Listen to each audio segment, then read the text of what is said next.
everybody, and welcome to Mom Cooks Fast and Slow. I'm Alex Sullivan, and I'm delighted to have you at my kitchen table.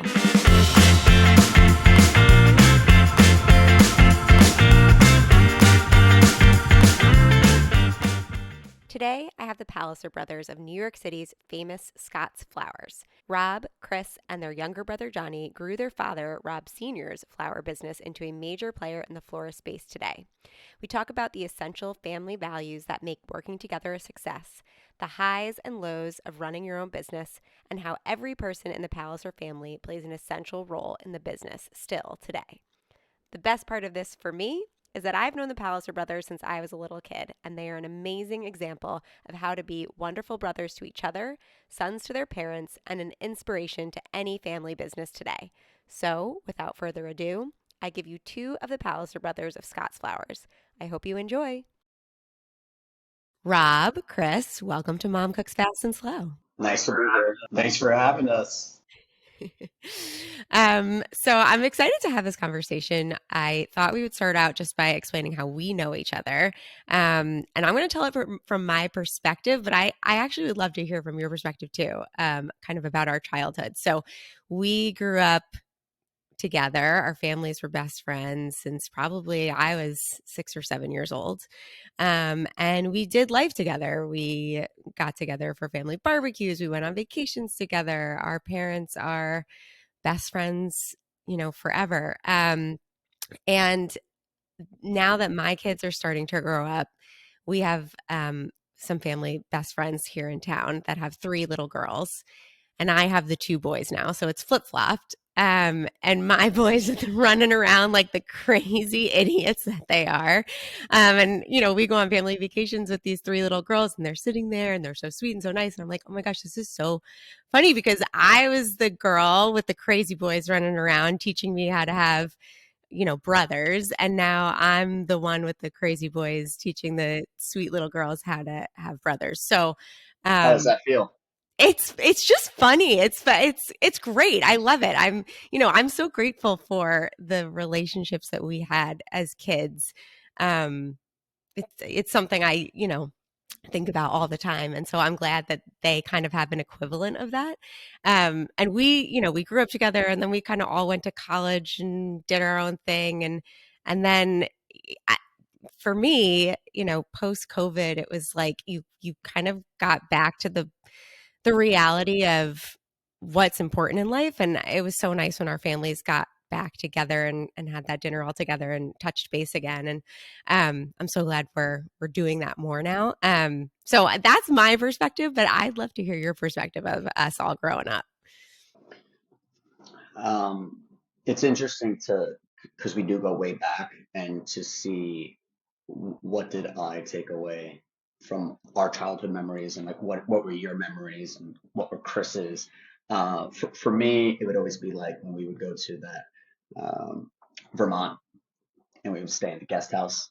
I Something about our families because I think we did 2 years there. I always go back to those times. And very interesting to see how life just does evolve and you get into colleges, you go to schools, your networks change and your life evolves, you find your significant other and you kind of do go your separate ways. But I guess our parents were always the nucleus of everything, right? They always maintain their relationship. And yes, in recent years specifically too, I think there's been that coming back together sense, and just interesting to see how life still moves on, but we've always been able to maintain really good relationships even with us, and we're glad to be here. We are today, but it's just been great. It's been a good ride. Hopefully, those ski trips trained you for what it is like to be around boys all the time. Hopefully we helped you with that. But yeah, I mean, I was going to say I crush at Mario Kart. My kids are very impressed with my Mario Kart skills, thanks to you guys. So there you go. But no, go ahead. I was going to say, yeah, similar. The ski trips, some of the even the graduation parties that we had, right, as we were all graduating high school at the same time. Just a lot of fond memories, and that's a very forming part of your life, right, of like growing up. So we had great times. And like Rob said, our parents were always very close. I always, geez, since I was a kid, remember your mother just being on it, on the ball. And I was always just like, I don't know, I'm like, she's like a lot for me. I'm just trying to play Mario Kart and chill. Um, but listen, it's been a great ride. And like you said, it's great that we could connect again and in, whether it be a friendship or a professional manner. It's cool. So we're ready to get into it. Cool. Okay. Well, speaking of family and kind of going separate ways and then coming back all together, you guys now run what was your dad's flower shop in New York City called Scott's Flowers. Um, and growing up, we always heard about your dad's flower shop and, he was going in and out of the city.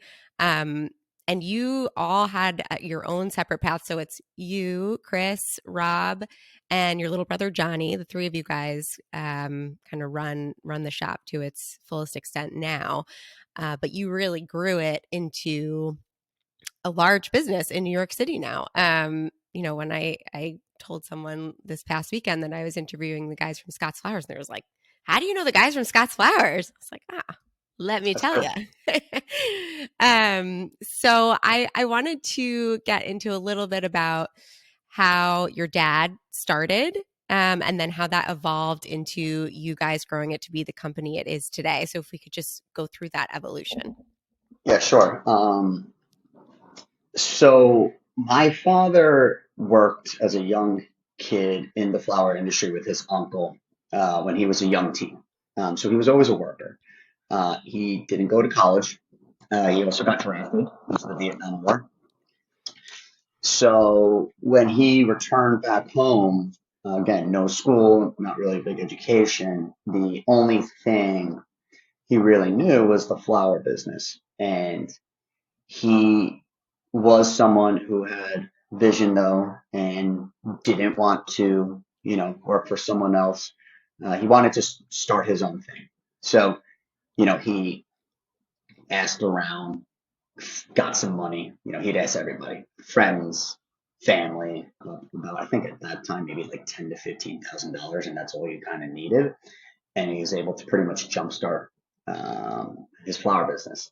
He started in Queens, and he had many, many different shops in Queens. I think at one point he might have had like 3 or 4 running at the same time. When we maybe close or, he would bounce around a little bit. But he did have one staple, and he kind of consolidated all his Queens shops into this one. And then in 1982, he bought another shop in the city, and that was called Scott's Flowers. Scott's Flowers was already a business being run by Ed and Ruth. They are the originals. They started the business back in 1947. So then my dad comes along, a lot of experience in the Queens area, having already a few years of experience in the business, decided to make the decision to buy a shop in the city, and he did. And that's how kind of the Palliser, our family, our generation started with Scott's Flowers. Eventually, he left Queens, sold his businesses there, and put it all into, all his work and effort and attention into the city shop, because that's where really was the most prosperous, the most opportunity, and that's where things were moving, obviously. So, he had a good chapter there when before I came along. So they did everything, big weddings, big events. The phones were crazy. But it was a different type of operation than what it is today. I joined in 2011. All right, that was the oldest brother. So obviously the other two were still in high school. We were still in college, Chris. And I joined. I joined actually very organically. This was not I didn't really know what I wanted to do with my life still. I graduated school, and at that time in 2011, it was still pretty recent after the crash. My dad's business was not in, this was not a time you're really bringing people on still, right? So I was kind of just, messing around still, not doing anything. And my parents were like, you can't do what you're doing right now. And we really don't have a position for you at the flower shop. But, you got to go in 2 days a week just for structural reasons while you like look for other, figure your stuff out. I was like, fine. And what basically started as 2 days a week, very naturally, and me not knowing if I like this, if I didn't like it, it progressed into, me kind of figuring out, okay, you need a website. People need to find you on Google. You need social media. Social media wasn't there. Sorry. You need an online presence. Okay. So I've really started to modernize the business, I guess, if you will. And what started as a 2 day gig, then turned into a 5 day gig. Before you knew it, things were moving. And I moved into the city with Chris. We lived in the East Village. Great time. Great time. Great chapter. But I would come home every day giddy, in a good mood, and Chris was always like looking over. And Chris was working in, for a financial firm, very corporate atmosphere. And just after 2 years living together, I would tell him like, "Hey, man, I need help. I really could use you." And Chris was kind of not, and you can kind of speak, Chris, on more of this, but the gist is that kind of convinced him to eventually come to the flower shop, and he wasn't happy with where he was anyway. Then Chris came along in 2013, 2014, and then he brought like a whole another dimension to the business, that whole corporate structure and all these other things that I kind of, I'm a little off the cuff type guy, but then things just really evolved. Then finally the last brother, Jonathan, I think Johnny always knew he was going to join the business probably. Interesting. Okay. And right out of college, didn't even think about joining or even looking elsewhere. Just boom, hey, I'm here. What do you want me to do? He had a great attitude, and he kind of organically fit in just as well in another niche position that either me or Chris want to do. So we all have different roles. We stay in our lanes. We're focused on what we do, and we have a great working relationship and great personal relationship. So that's the gist of, that. I mean, it's amazing that three brothers are able to, for how you fought as kids, that you are able to have such a wonderful working relationship. I mean, how does that look as brothers and then also as colleagues? Yeah, everyone asks that. First of all, going back, everyone's like, "Oh, you guys work in a flower shop." They think like a nice little dainty thing on the West Village, like on the corner, and three of us are working in a tight little space. We have a decent space here in Midtown Manhattan. So, we have three levels where the office is upstairs, production floor, and then storage in the basement. The way it works is because what Rob alluded to is like we all stay in our own lanes. Like I don't, if handles all production and flower buying and all of the making sure we have delivery drivers and scheduled and whatnot, I don't get involved with that. So if someone comes to me and goes, "Hey, Chris, we have an issue with the delivery, whatever, to 58th Street," your natural intuition to be like, "Oh, right, like I'm one of the owners, let me help with that." I'm like, "Nah, go see John." And I'm not doing it to be a jerk. We're doing it just to make sure that everyone knows who to go to, right? Like in what the organizational structure is here. It's kind of like just evolved where we're all working within our strengths. So Johnny is definitely a boots on the ground. Like, he'll come in, cut flowers, rip boxes. Like he likes getting his hands dirty and it really works for him. So great. That wasn't what I wanted to do. I kind of, with like what Rob was saying, some of my corporate background was good at dealing with our corporate relationships, right? So when we have clients reach out to us and they want to set up maybe a contract for the year to have weekly flowers delivered to their building, in addition to some sort of maybe like discount or something for luncheons and whatnot when they need like bulk order centerpieces. Like I would structure all those deals and make sure we had all our ducks in order. In addition, that kind of just leads to like the salesy part. So I oversee the whole customer service team, email inquiries and stuff like that we get. And I just make sure that that department's being handled. Since I'm also good with numbers, I handle all the finances, legalities for the business, payroll, and whatnot. So that's kind of how my role was carved. And I would say Rob, um, kind of what he started doing back in 13, 14, um, really worked on that online presence website. He's really good at e-commerce and marketing and those email campaigns and whatnot. So he makes sure that the online business ticks, right? And that technology is as good as it could be. In addition, and he won't say this, but he's also a really good culture guy.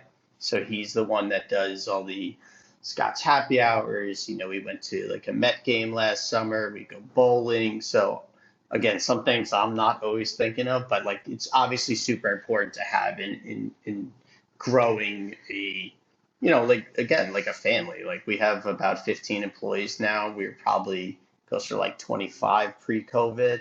Um, so it's we treat everyone like like part of the family, and a lot of people say that, but it's really important that you're like involved with each other's lives, and it makes people care more about what they're showing up to do every day. And I'm sure it helps that you guys as brothers started that. And also your mom was working a little bit too. I mean, it was really a family affair, right? So Yeah, we can't leave Silvana out. She we wouldn't can't be. leave Sylvana out. So my mother does, so that's funny is that my dad had a bookkeeper back in the day that he hired who was doing the QuickBooks once a week, and she had to go back to Europe for personal reasons. So my dad like needed a bookkeeper, couldn't find one, and my mom was like, "All right, this again was post crash, so like he wasn't looking to hire anyone specifically." So my mom like took QuickBook lessons and learned it, started doing the invoicing and started just as like paying the bills to like running all of like our accounts payable and making sure like our banks are all in check. And I applaud her. She's one of the more organized individuals I know, so that's why she's really good at it. But yeah, she comes in once a week to take care of that for us.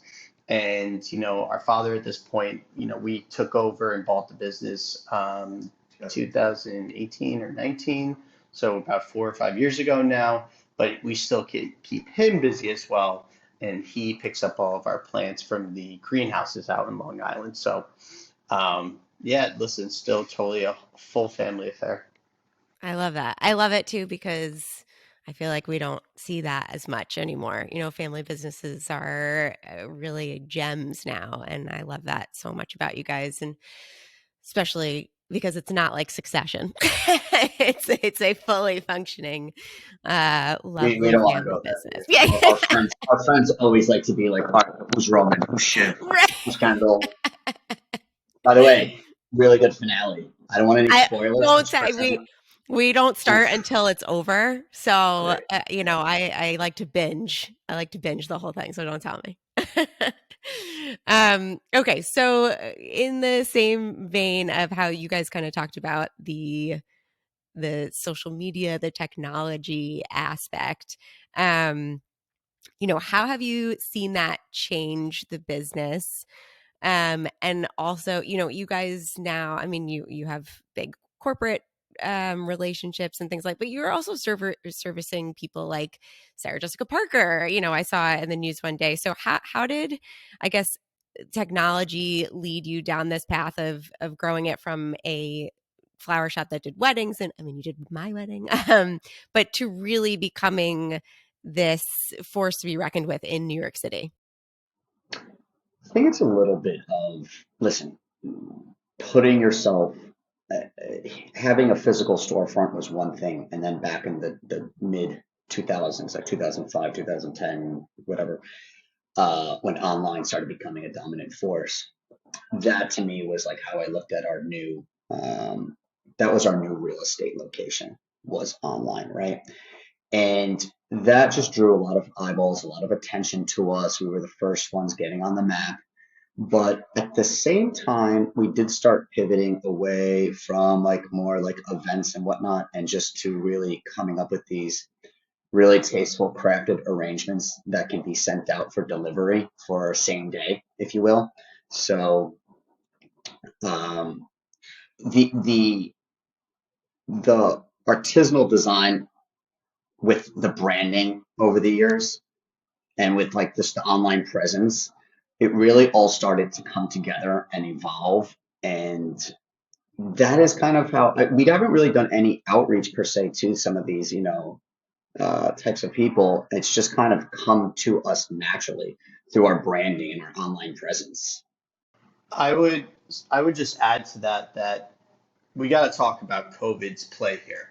All right, like pre COVID, we were doing everything. We were your typical full service florist. We're taking on weddings. We were doing landscaping work in the city. We're getting, 14-foot trees up freight elevators to the rooftops in Tribeca. And like it was nuts. We're trying to do all these things and COVID happens, right? We lost 80% of our corporate accounts. We probably were down 60, 65% off our all-time highs. So you're talking about major cuts across the board, from top line to labor and whatnot. And that, it's I hate the like blessing in disguise thing because it was a ridiculous time in our lives, but that was really a time where we could be like, listen, we were closed for 6 weeks, right? Mandated by the government. That was a time where we could be like, all right, what did we not like about what we were doing? And like what was profitable and what wasn't. So like first thing we're like, the landscaping really doesn't make a lot of sense. We don't have a storage unit out in Long Island City or something, and there's other companies that are doing it really well. Let's get out of that business. Uh, Christmas decorations. We used to go and set up trees in lobbies of the hotels and stuff. Nice business. Again, didn't really have the storage capacity, and it wasn't our bread and butter. And you again had other companies that were really getting niche in just Christmas designs. All right, let's let that go. So we were like, what are we good at? We're really good at making, first of all, we get unbelievable product from Holland and across the entire world that we get shipped to JFK essentially overnight. So it's cut from the farm, shipped the next day, and then in our store. So it's from farm to our store, like pretty immediate. It's not getting shipped to Miami and then on a truck for 3 or 4 days. So our arrangements are, people always gravitated towards them. We have some of the best designers in the city. So we knew we were good at that. So we needed to let more people know about that was our thinking. How do you do that? The digital marketing, Facebook, Instagram, Google, PPC, Yelp, what have you, getting as much advertising dollars out there to and letting each new customer experience ordering with Scott's Flowers. That was a really, tough decision during COVID when you're looking at your bank account and, a lot of the funds that you had are just dwindling. So we, found a way to get some extra cash and put a lot of that towards the digital marketing. At the same time, naturally, you have shops going out of business. So we're organically or taking over a piece of the market share. And we really gained a lot of clients and customers that we had people like in the Upper East Side that would just be like, hey, like, do you deliver to the Upper East Side? I'm like, yeah, we do that every single day, but they just didn't know, and now people start to know and they start telling other people. So I think really since COVID and post-COVID, we've seen a huge uptick in new customers, returning customers, as well as a lot of the corporate that we did lose. We picked up a lot of that back and new corporate as well. So now you got all these things that we originally said this is what we're good at, and they're all clicking. And so it's been the past few years, I'd say since 21 has been solid. So And, I and love, another thing, go ahead. sorry, No, is no. with a lot of the services that he said we had to like cut out and make decisions on back after COVID. Another one was weddings, essentially, which is, people ask us all the times if we're out socializing, oh, you must do weddings. Like it's just they actually go to weddings more so than like, oh, you sell, like you have an online business, and we'll go, no, we don't do weddings. And they're confused looking. They're Right. actually confused looking. But again, it made sense for our model. And there's a lot of good florists out there. that just do weddings only without our e-commerce and same day delivery and high quality flower. So it's kind of like finding your niche within the flower industry and just kind of hitting that on the head. So And what I love most about that story that you just told, Chris, is resiliency. A big thing I kind of talk about on this podcast a lot is how I want to teach my kids how to be resilient, because I think no matter what you do in life, from any profession to any relationship you have, is a sense of resiliency is the most important thing. And I think, both of our families did a really good job instilling that value in the both of us. Um, so it's kind of, it's not surprising to hear that COVID was your make or break moment and that it made you guys, because I think that's very reflective of the type of humans you are, and how that kind of translates professionally. So, good message for any parents listening about how that's important, and you guys are a prime example of that. So in that same vein, what are the biggest struggles, so the biggest highs and the biggest lows, both professionally in the flower business, but then also when working with family? Can you guys kind of break down the highs and lows from those two prongs? yes, it's a good question. Um, Back when I first started, especially working with my father, was definitely a challenge. Um, the cliche saying old school versus new school is a very real thing. And we would, in the beginning, have some serious clashing and would go head to head.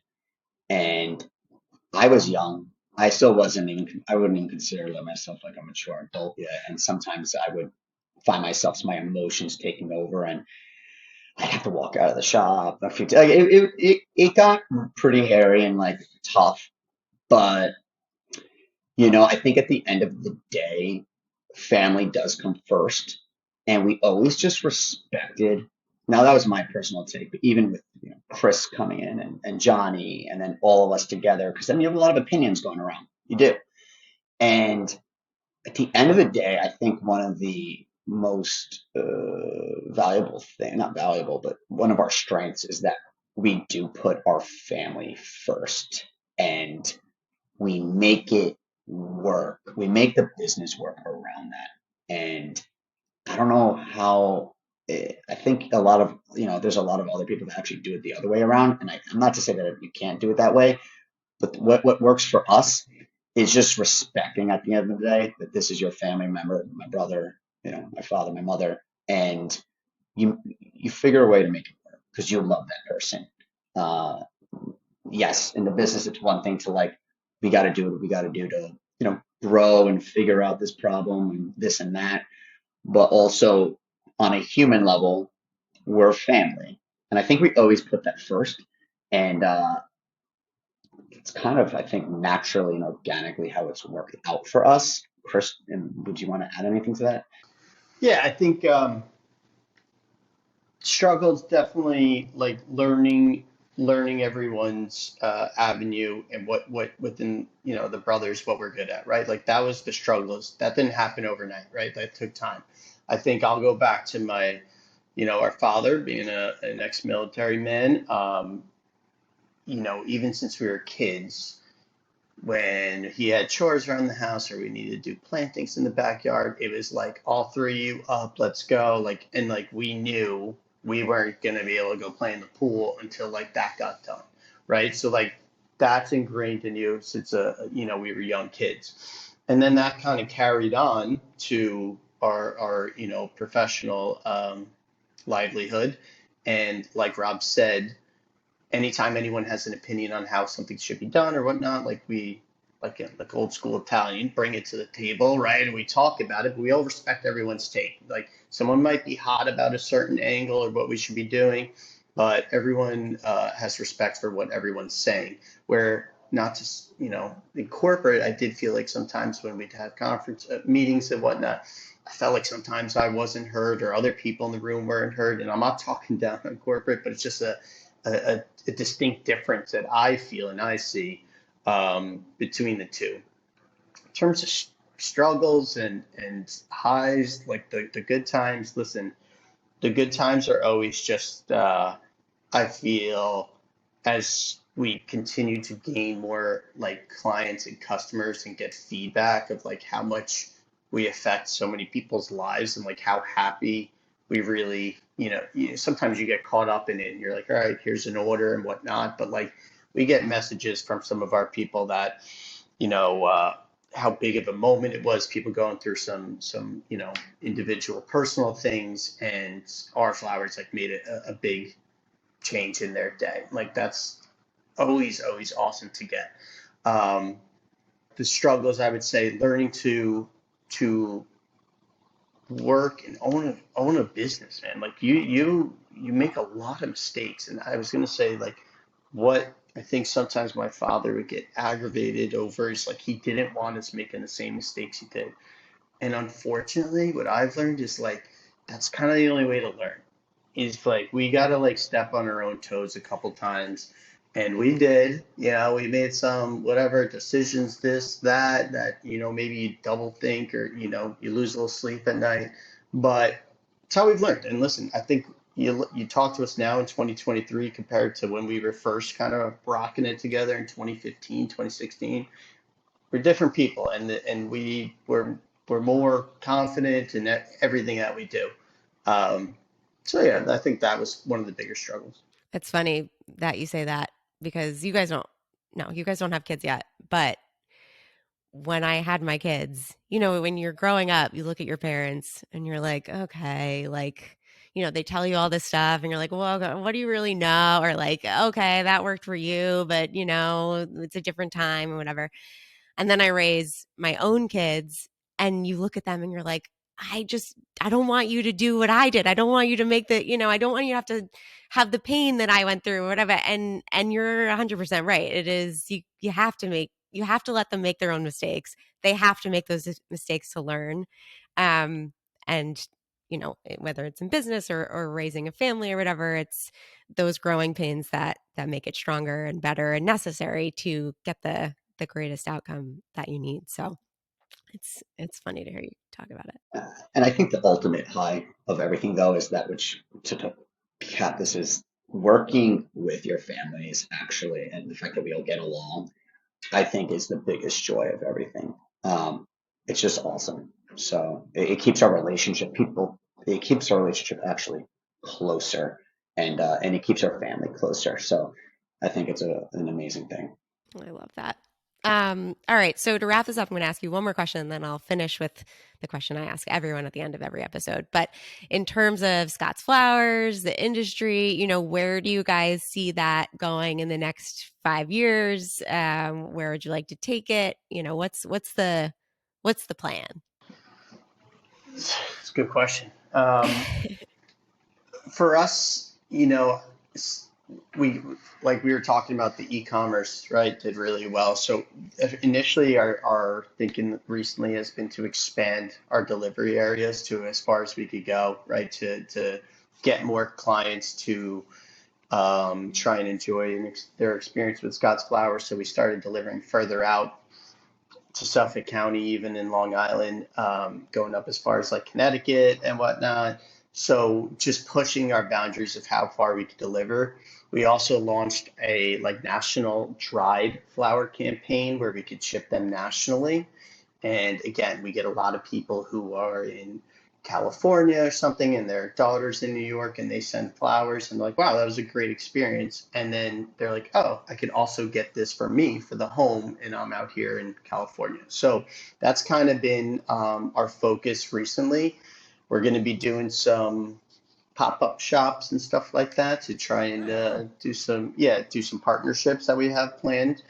And then, I mean, when you're talking 5 years down the line, I do think we're going to do some sort of expansion to another kind of physical location outside the city, to try and grow that presence. Again, the thing that it gets not tricky, but that I don't want to lose focus of is maintaining again what we're good at. Just because we expand and go somewhere else, I don't want to like go up to Westchester and start doing weddings in Westchester. Like I think we got a good thing and there's a reason we're good at it. So I want to take that and kind of push that to further areas throughout the tri-state area. Cool. Great. Well, let me know when you come up to Connecticut. You'll I be the will be first. You'll here. be the first one. The pop-ups is kind of a way that we're experimenting. I think we're doing one first this fall, like in the Upper East Side. So like we have a few ideas, and we're gonna kind of see what kind of reactions we get to certain neighborhoods, because we might even just stay in the city and open up another location here. So we're playing around with it. We have ideas, and we'll see what happens. All right. Well, I'm excited, guys. That's great. All right. So my favorite question that I ask every guest, and you guys each answer separately. What is your favorite family tradition and why? Favorite family tradition? It's a great question. Personal, business, No, either or? personal. I mean, it could be either or, but you know. Yeah, it's a good one. It's a really good one. You want to start? Chris has one. For me, it's gonna be. I mean, it's kind of like cheesy, but like our like family trips that we do up to Lake George, like all the time, are just like this full circle of life kind of thing where we've been going up to Lake George since we were little kids. That's for you.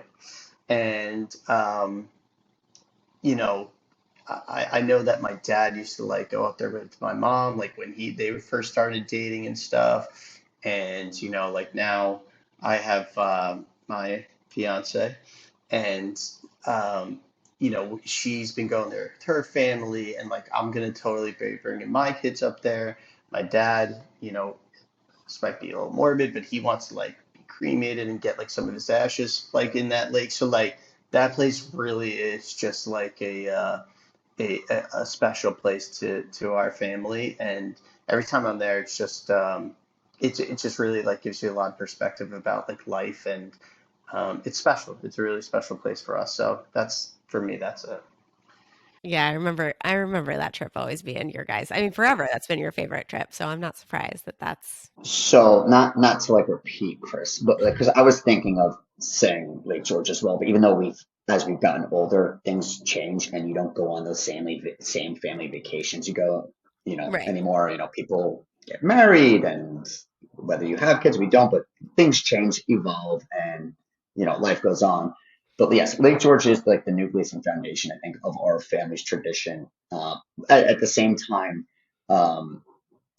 holidays, and I know it sounds cliche, but Christmas time is always a really like very wholesome time. I get very nostalgic every time I go home. I still like I'll literally like, sleep back in my bed at home, and I always think about like our mom did a really good job, and with that support of like giving us really good Christmases. Hmm. So kind of, literally that nostalgia makes you feel super young, a little giddish, even as like an older, adult now. So we've always done a great job during that time of the year. Again, feeling really that feeling inside when you leave. It's hard. You can't describe it. You can't explain it, but it really brings you back, and really makes you reflect and think. So that, and of course the Lake George thing, what Chris said is just, that's the Pallisers right there for sure. That's nice. Yeah. People say you can't go home again. We go home all the time and we love Oh yeah. it. Oh yeah. Come on. Oh, that's awesome. Well, guys, thank you so much for coming on. This was so fun. And hopefully we'll see you soon. And I have to give you a big hug and congratulations when I see you, Chris, for the engagement. So Thank you. Thank you. There you go, Chino. You're on your way. It's great talking with you as well. And we appreciate it as well. We always enjoy talking about like, you kind of like lose sight of how you even got here, like how we're sitting in this conference room never even used to be a conference room. It was a storage closet that we got renovated and stuff. So like the whole place is totally different. But yeah, it was great chatting. Awesome. Well, I love you guys and hopefully we'll see you soon. We'll see you soon. Take care, Al.